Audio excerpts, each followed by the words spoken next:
Some fathers get a phone call in the middle of the night that changes everything. I got 3 days of nothing, and that silence nearly destroyed me before my own sons ever said a word. You want to know what it feels like to love someone so much it becomes a disease? Let me tell you. It feels like standing in your kitchen at 2 in the morning staring at a phone that won't ring, convinced your own child is lying dead in a ditch somewhere in Florida. That was me, 52 years old, gripping a coffee mug so hard my knuckles went white, waiting for 2 grown men to pick up a phone. My name is Gary Cooper. I run Anvil Biomed out of Shaker Heights, Ohio, a company that calibrates and repairs the machines hospitals can't survive without. MRI units, surgical lasers, the stuff that beeps and hums and keeps people breathing. I built that business with my hands and my back, and I built it so my boys would never know what it felt like to go without. My father didn't get that chance. He shipped out when I was 7. He never came home. Nobody taught me how to throw a baseball. Nobody sat me down and told me I mattered.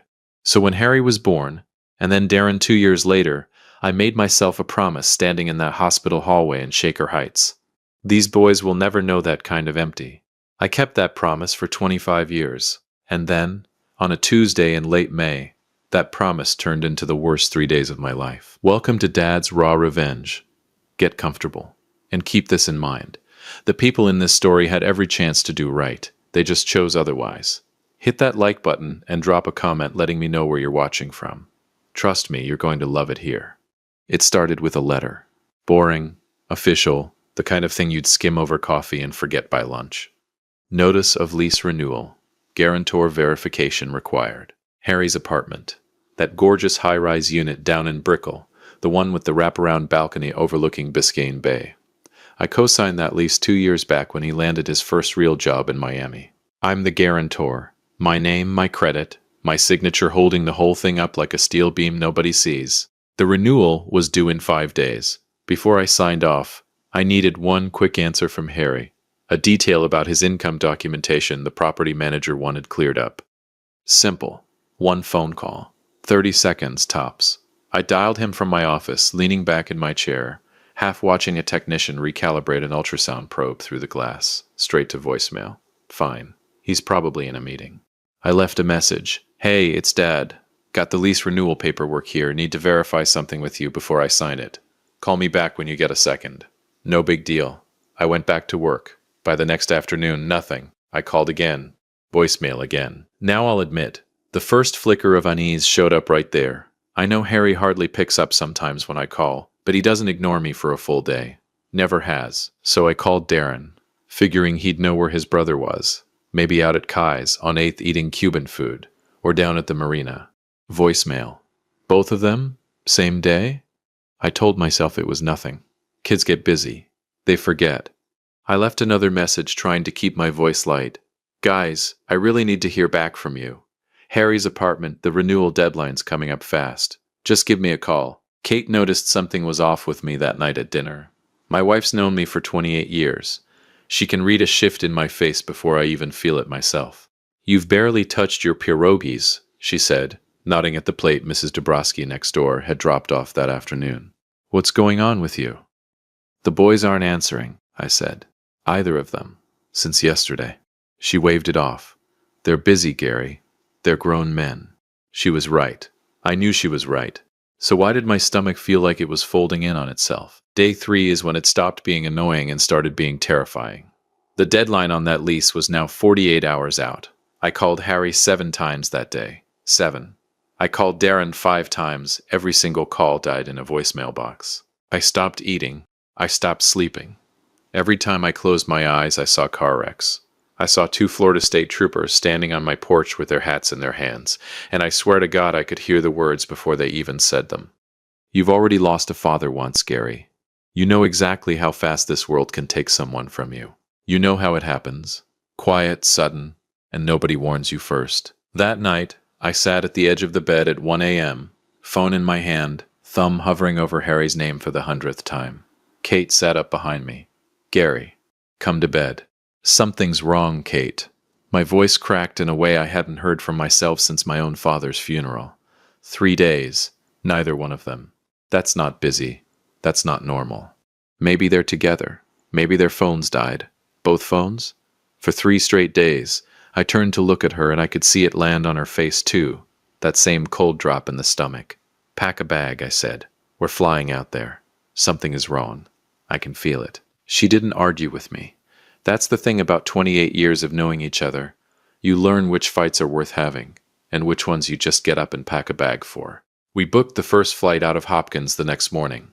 I remember standing at the gate, watching the Cleveland skyline shrink behind the window, and thinking, this might be the worst decision I've ever made, or it might save their lives. I have no idea which. Kate held my hand the entire flight. Neither of us said much. What do you say? Hope our sons aren't dead doesn't exactly make for good small talk with the flight attendant handing out pretzels. I kept running the scenarios in my head like some sick highlight reel. A car accident on I-95. A break-in at the apartment. Darren, always the reckless one on that motorcycle he swore he'd sold.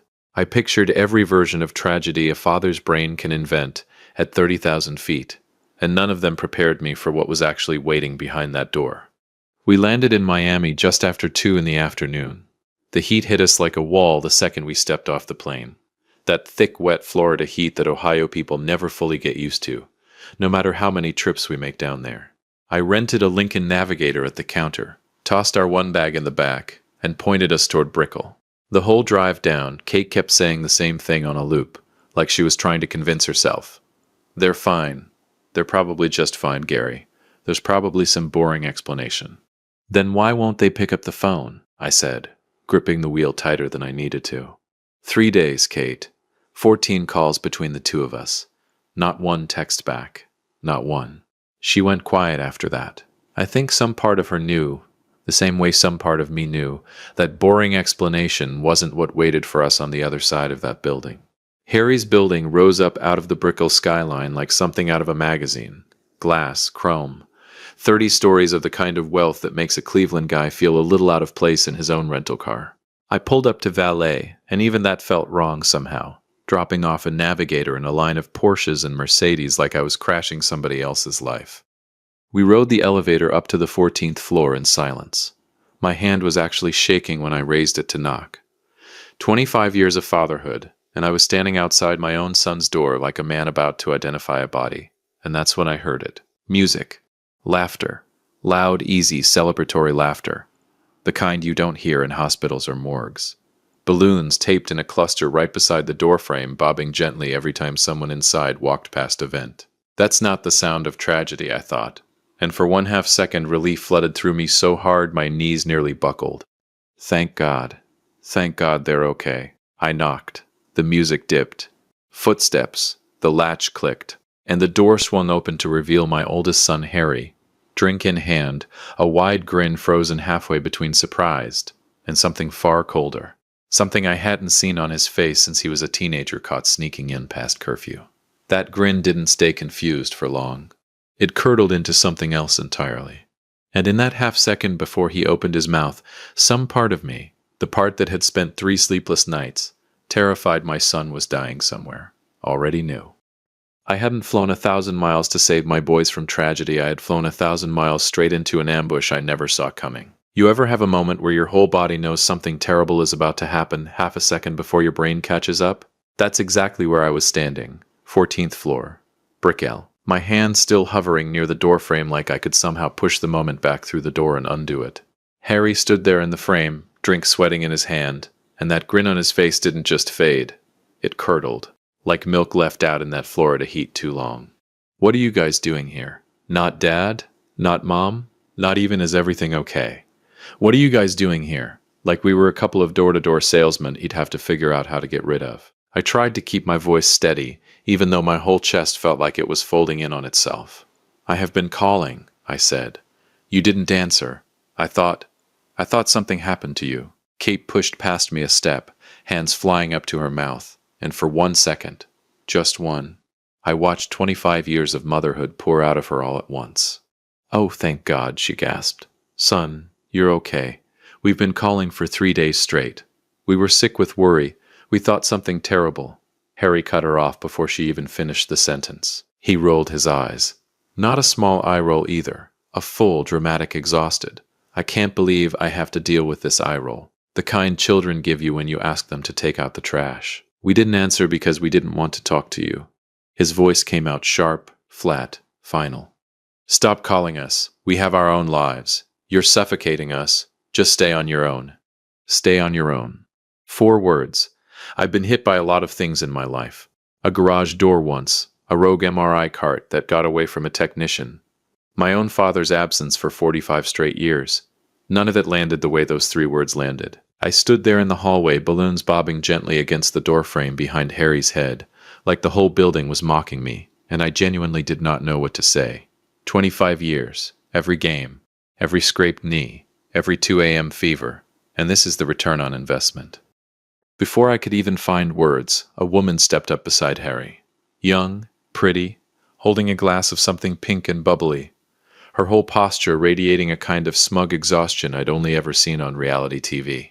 Honestly, she said, crossing her arms, it's too much. Do you guys ever stop hovering? Kate blinked at her, completely lost. I'm sorry, who are you? The girl's smile widened. She raised her left hand, slow, deliberate, like she was presenting evidence in a courtroom. A ring caught the hallway light and threw it right back in our faces. I'm Haley, she said, his fiancée, and today is our engagement party, which you are currently ruining by showing up uninvited. Uninvited.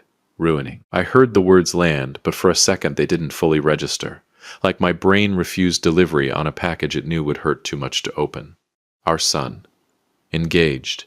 And we found out about it standing in a hallway, being told we were ruining it. 28 years of marriage, and I have never once seen Kate look the way she looked in that moment, like someone had reached into her chest with a bare hand.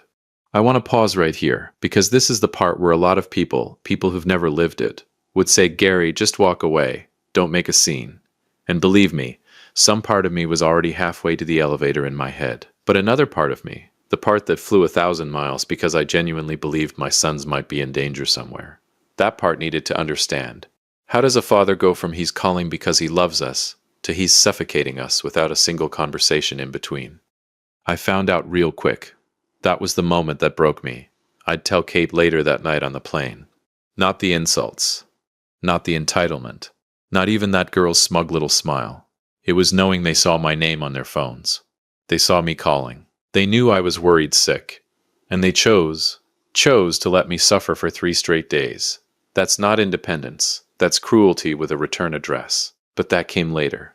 Right there in the hallway, all I had was a mouth that had gone dry and a wife quietly falling apart beside me. Behind that heartbreak, though, there was something else. Something Kate hadn't even said out loud yet, but I knew exactly what she was thinking, because I was thinking it too.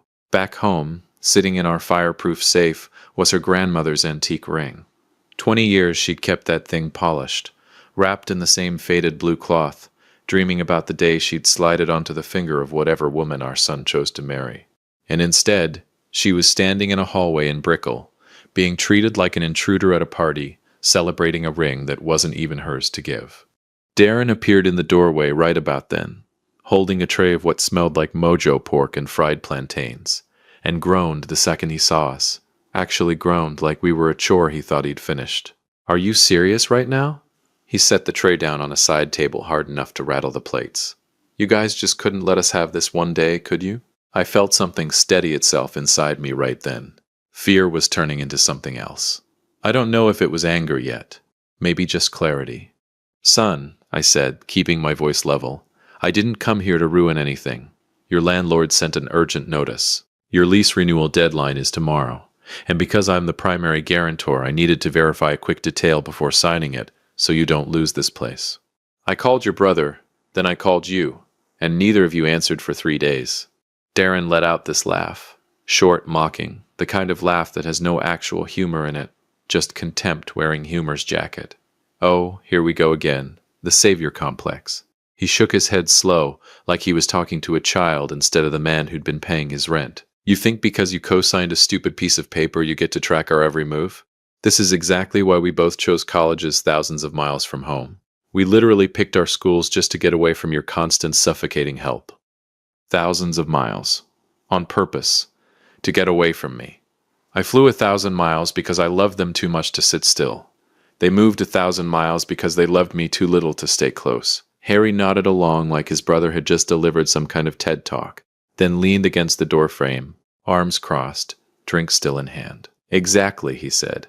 You always use money and fixing things just to keep tabs on us and feel important.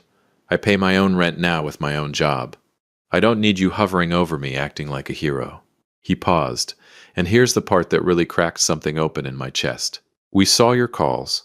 We purposefully didn't answer. We wanted to see how long it would take for you to finally get the hint and stay on your own. Purposefully. Not we were busy. Not our phones died. Purposefully. For 3 days I sat awake picturing every possible danger they could be in the entire time. My sons were sitting somewhere watching my name light up their screens, and deciding, on purpose, to let their own father suffer, just to teach him a lesson. Haley tossed her hair back, clearly bored of the whole exchange by now. Yeah, she said, we're trying to celebrate our future with people who actually matter. We don't need your old-school drama here. She gestured vaguely down the hall, toward the elevator like she was shooing off a delivery driver. Please leave. Please leave. In my own son's doorway. By a woman I'd met 4 minutes ago. Please leave. I want you to understand something about me, because it matters for everything that comes after this moment. I didn't yell. I've thought about that a lot since. Whether I should have raised my voice, whether some part of them needed to see me break the way they'd just broken their mother. But that's not who I am.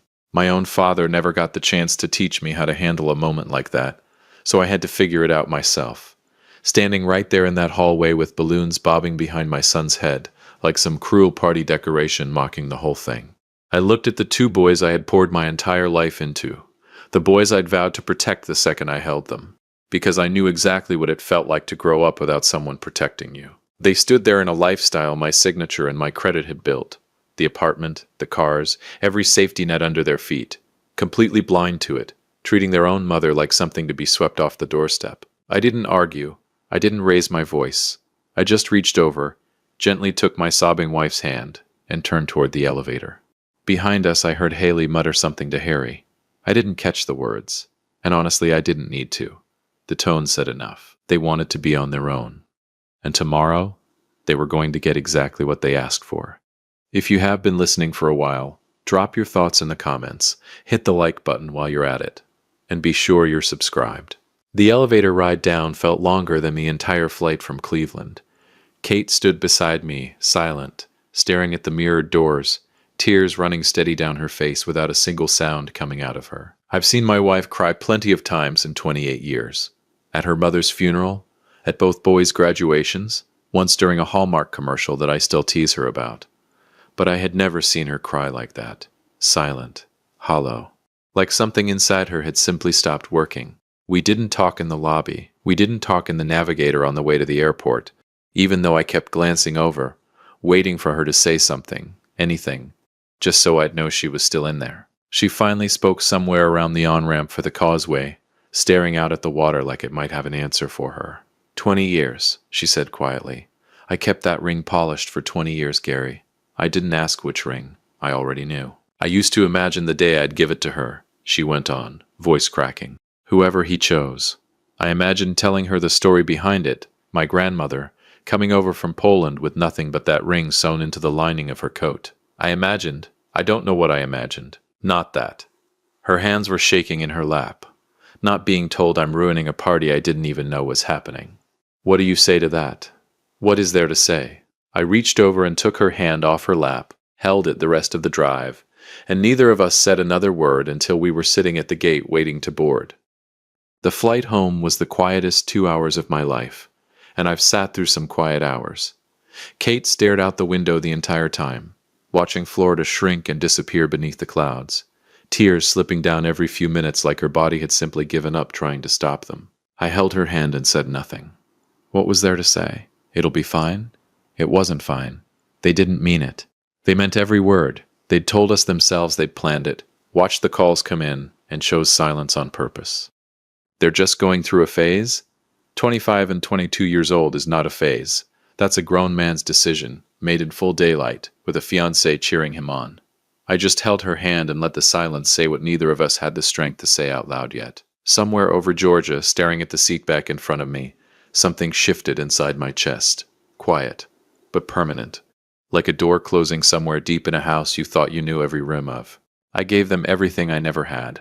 Every game, every scraped knee, every ounce of protection a boy without a father spends his whole life dreaming about giving his own kids someday. And somehow, in giving them all of that, I built two men who look at me like I'm the villain in their story. 25 years, and this is the return.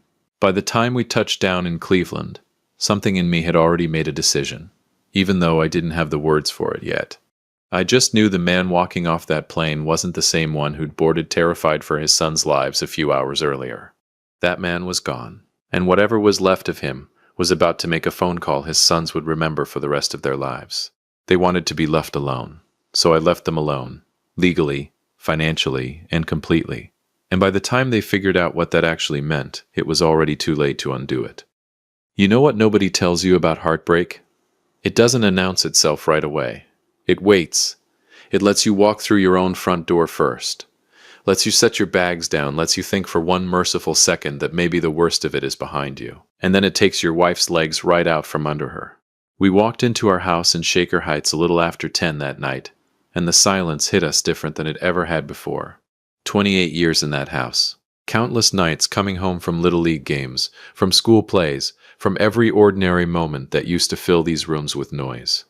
That night, the quiet felt like it had teeth. Kate made it 2 steps past the front hall before her knees just gave out. She went down onto the living room floor, right there on the rug her mother had given us as a wedding gift, and she cried the way you cry when someone dies, not the composed, dignified crying you do in a hallway in front of strangers. The real thing. The kind that comes from somewhere underneath your ribs. I stood there for a second just watching her, and something in my chest cracked clean open. 28 years of marriage, and I had never once felt this helpless. I got down on the floor with her, didn't say anything smart, didn't try to fix it, which, if you know me, is a small miracle in itself, because fixing things is the only language I've ever really known how to speak. I just held her while she cried into my shoulder, and I let myself ask the question that had been chasing me since we left. Where did we go wrong? I gave them everything I never had, I said quietly, more to myself than to her. I was there for every moment. I was the father I always wished for. And somehow, in doing that, I turned them into people who look at me like I'm the enemy. Kate lifted her head, eyes red and swollen, and said the only thing that made any sense that whole night. No, Gary, you didn't turn them into anything. She wiped her face with the back of her hand. They did that themselves. You just handed them a life they never had to work for. And people who never work for something never learn to be grateful for it. I held my wife on that living room floor until almost midnight, and somewhere in there I made myself a promise. The only person who had stood by me through every single version of my life, good, bad, terrified, exhausted, was lying right there in my arms. My boys had their own lives now. They'd made that painfully, deliberately clear. So I decided right then, I was going to honor that wish, and I was going to spend whatever time I had left loving the one person who had actually earned it. We didn't sleep much that night. We talked, really talked, the kind of conversation 28 years of marriage lets you have without needing to explain half of it. We agreed on one thing above everything else. Whatever happened next, we'd move together. No solo decisions. No guilt trips down memory lane that would soften either of us at the wrong moment. By sunrise, we were aligned. And Gary Cooper aligned with his wife is not a man you want standing between you and a phone. I called my lawyer, Paul Hopper, at exactly 8:02 a.m. He picked up on the second ring. Man's been handling Anvil Biomed's contracts for 15 years. He knows when I'm calling about business, and when I'm calling about something else entirely. This was clearly something else. Gary, he said, you sound like a man who didn't sleep. I need you to pull my name off Harry's lease guarantee, I said. Today, before the renewal window closes. There was a pause on the line. The kind of pause a good lawyer gives you when he wants to make sure you're not about to do something you'll regret by lunchtime. You sure about that? Once that renewal lapses without your backing, the property management system is going to flag it automatically. No warning period. No grace window on a place like that. I've never been more sure of anything, I said. Paul didn't argue further. By 9:15, the withdrawal was filed. By noon, it was processed. The renewal deadline came and went at midnight, with no signature attached to it. Because for the first time in 2 years, there was no Gary Cooper standing behind that lease like an invisible steel beam. Nobody ever thinks. They wanted to prove they didn't need me hovering over their lives. I decided to give them the closest thing to proof a man in my position could offer. I didn't hear anything for 2 days, which frankly felt almost funny given everything that had just happened. The same silence that had nearly destroyed me a week earlier now felt like the most peaceful 2 days I'd had in months. The call came on a Thursday afternoon. I was in my office, reviewing a service contract renewal with a hospital network out in Akron, when my phone buzzed with Harry's name on the screen. I let it ring twice before I picked up. Dad. His voice came out tight, clipped, the sound of a man trying very hard to sound calm and failing. Dad, there's some kind of mistake with the lease. The building manager says the renewal didn't go through because there's no guarantor. They just served us an official notice to vacate, and they're hitting us with a non-compliance penalty that doubles our rent for the next 7 days until we're out. There's no mistake, son, I said, keeping my voice level almost gentle. I withdrew as guarantor 2 days ago. Dead silence on the line. You what? Dad, why would you do that? You know I can't qualify on my own income yet. If they file an official eviction lawsuit, it goes on my public record. My credit will be destroyed. Haley and I won't be able to rent a doghouse in this city. You told me to stay on my own, I said. So I am. Dad, please, you have to call them back. Tell them it was a mistake. It wasn't a mistake, Harry. I'll talk to you soon. I hung up. They didn't wait for a sheriff to throw them out. They couldn't afford to have a legal eviction ruin their names. The actual exit happened fast, quiet, and procedural. I heard the details later, secondhand, through a mutual friend of Darren's. Harry and Haley spent 48 straight hours frantically throwing clothes into garbage bags. Security didn't force them out. Security just watched them pack. Standing by the elevator while Harry wheeled his own life out of that luxury high-rise on a luggage cart, passing right through the same lobby where, 2 weeks earlier, they'd told his own mother she was ruining their engagement party. There is a quiet clarity in watching natural consequences finally arrive at a door that had been propped open by my signature for far too long. Because here's the thing nobody tells you about being a fixer your whole life. The moment you stop fixing, the world doesn't collapse. It just becomes honest again. I didn't stop there either. Over the following week, I looked at every other financial thread tying my name to theirs. You can't just cross your name off a co-signed loan with a pen, but you can force the bank's hand. I called our account manager at the bank that held Harry's side business line of credit, which was secured by my company's assets. I officially revoked the authorization for him to use my collateral. The bank immediately froze his business draw and issued a demand for him to find new security within 30 days. Next, I called the lender on Darren's Jeep. I informed them in writing that as cosigner I was actively refusing to cover any future delinquencies. Since Darren's credit score alone was a disaster, the bank flagged the loan as high risk and demanded an immediate restructure. I didn't do it with anger. I just let the financial institutions do what they do best. Look at my son's actual worth without my shadow covering them. They asked to be on their own. I was just letting the banks show them exactly what that meant. They showed up on our porch about 3 weeks later. They didn't have a choice.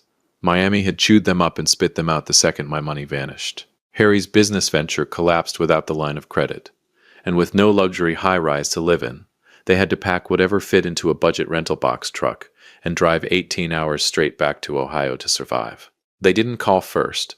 They just pulled that yellow rental truck right up to our curb in Shaker Heights, looking like two ghosts of the successful men they thought they were.